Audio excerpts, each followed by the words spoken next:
Hey guys, happy Monday. I'm here to talk to you guys about sensory details and how to put that into your writing.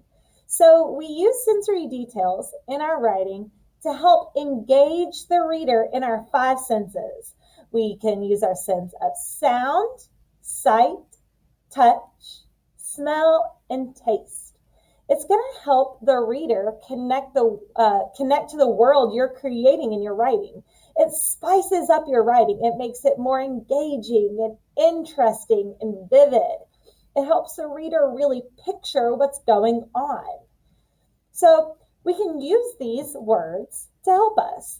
So for example, if I was looking at our five senses, some words that I might use to describe smell might be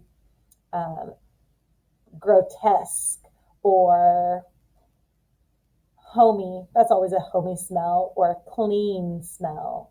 A taste might be disgusting or delicious. A sound might be loud or quiet or ear-shattering. So for looks and sight, it might be beautiful. It might be ugly. Okay, so we can use all these different types of words to help describe all of our senses. So we're going to look at a couple of examples here. So a really boring way to write this sentence is, the surfer saw the shadow of a huge shark in the next wave. That's definitely what's happening in the picture. But if you want to use some sensory words to help describe this picture, a good writer might say, every muscle froze, and his breath felt as if it was yanked out of his lungs, and as he watched the cold, silent terror swim in front of him. So we used those senses to help spice up our sentence. So let's look at a different one. Let's look at this one. Some writers might just say, just describe this picture, a girl or a bird landed on the girl's head. Someone that's using good sensory details might say, the deranged bird landed with a loud squawk on the frightened little girl's head. So I used all those sensory details to spice up my sentence.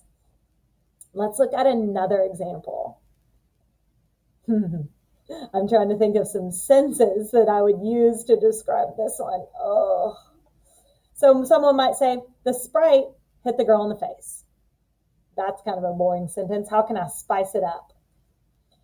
The fizzy Sprite rocketed from the bottle and engulfed the girl's face as she screamed. That's a good way to use our sensory details to spice up this sentence. I don't think I'd want to be that girl. Let's look at another one. These are some interesting pictures. Oh, I like this one. Let's do this one. So some might say, the girl was talking to the horse. But if you really want to spice up this sentence and use good sensory details, you could say, the brave girl leaned forward to chat with a grotesque and stinky horse, painting a really good picture of what's going on in your head. Let's do one last one. Let's find a really good picture. Oh, that one's kind of funny. Let's see. That one's kind of creepy. Ooh, I like this one. Some might say, a boring writer would say, the bears chased the boys.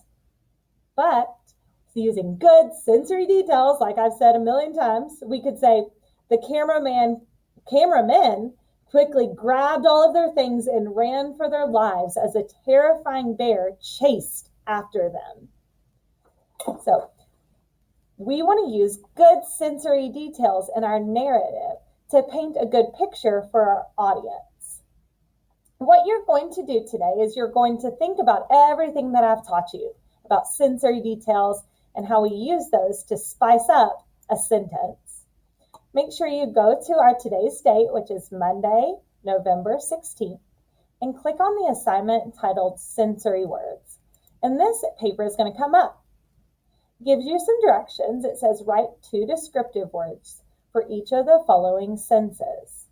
Then correct the sentence below using the directions. So I gave you an example. For taste, maybe a word would be gross.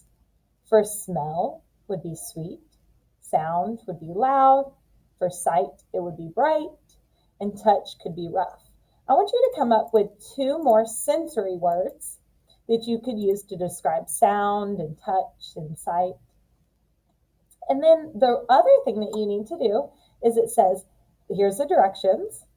So now spice up this sentence using some of those descriptive sensory words that you used above.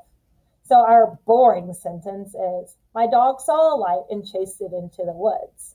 But now I want you to rewrite this sentence using good descriptive sensory words.